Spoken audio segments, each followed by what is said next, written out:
we are in the early stages. There's no doubt in my mind we're in the early stages of a massive bear market, the likes of which we actually haven't seen, certainly since 1929 to 1932, and possibly ever.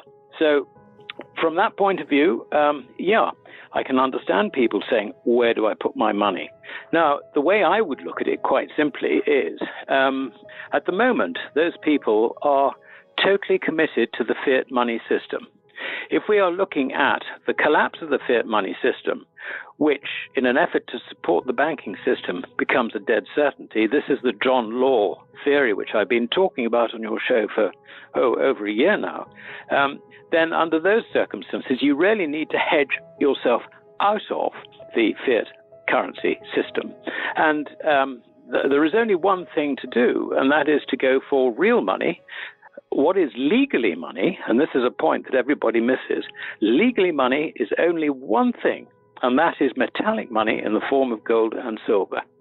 So, it's not a question of trying to run an investment portfolio where you would say, I've got to control my risk so that I won't put more than 10% of my funds, for example, in any one investment. And no, that's not the way to look at it. The way to look at it is you are totally invested in fiat. If fiat collapses, you lose everything. The answer basically is to hedge out of that. The spread between the paper metals prices versus the physical continues to widen. What happens if people demand delivery of physical? The contracts are for the right to purchase at a set price, or am I wrong? So, as you said, the ruble to dollar ratio continuing to demonstrate strengthening of the ruble. Is that analogous or more than analogous to the spread between physical metals purchase price versus the paper prices for the contracts that backed by nothing, so to speak? Well, it is sort of analogous. I think the way to look at it is not the difference between the physical price and the paper price, because actually we can't really know that. They are pretty much tied together because people arbitrage out of one into the other and vice versa. But I would comment that what we have seen over the last 2 years is an increasing pressure on the bullion banks from people standing for delivery. It's the amount of gold that has actually been delivered through COMEX has been pretty significant, and the same with silver. So that certainly is happening. But more to the point, I think the way to look at the ruble oil situation and tied in with gold is to look at gold, the gold oil price, the price of oil in gold grams. I mean, if you go back to the 1950s, before the 60s, before the Bretton Woods thing was chucked out, then you're looking at a price which, if we index that at 100 and carry it through today, you find that the gold gram price of oil is down about 20% from that 1957 level. If you look at how the price of oil has behaved in the currencies, all the volatility is in the currencies. It really is as simple as that. And I saw an interesting article today which looked at property prices measured in gold grams. And this is in the sterling market here, the UK market. And since the sort of 1950s, I can't remember the exact date that was chosen, measured in gold grams, property prices here have gone up about 12%, whereas they've gone up thousands of percent measured in sterling. The difference being that gold and things that really matter to us, physical commodities, the roof over your head, so on and so forth, the price over time doesn't actually change that much measured in gold grams. I mean, it will fluctuate. It could double, it could halve. Not an awful lot more than that in terms of variation. But in currencies, well, it's a different situation.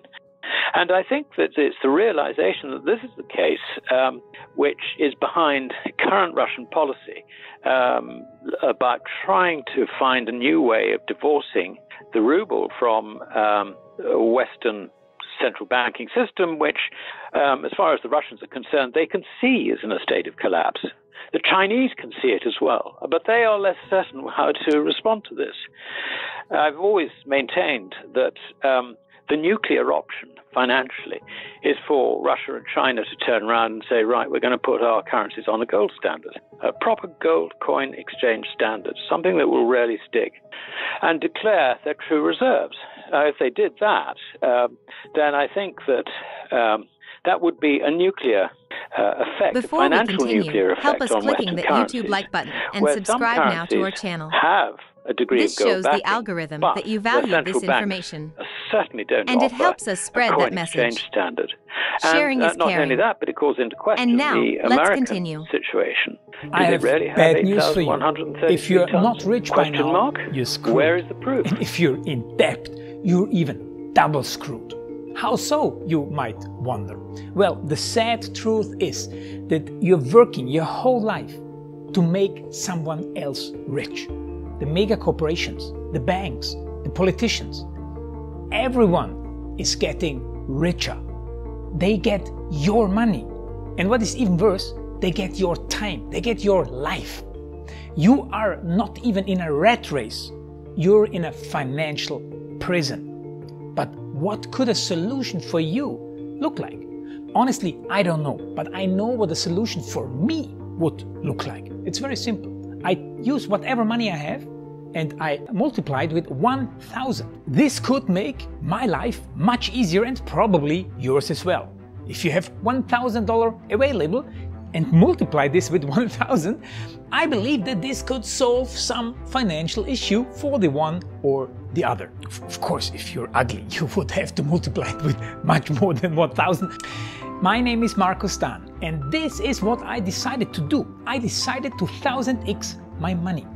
This is not a joke. I know what you may be thinking. What is this guy talking about? How should this work? This is not possible. Well, I made a detailed video where I laid out my plan. And some clever folks might even want to look at this plan and copy it and do exactly what I do. This is just a little hint on the side. You have two options. You leave, you forget what you have seen. You do whatever you're doing and you hope that somehow you get some other results. Good luck with that. Or you click the link below the video. You enter your email address because I'm not showing this to everybody. You at least watch my video on how I plan to 1000x my money. The choice is yours. Make the right choice. Join me. See what a different future you could have. See at least how I intend, how I plan to do the 1000x. So click on the link below, enter your email address, and I see you on the other side. Your Markus Dahn.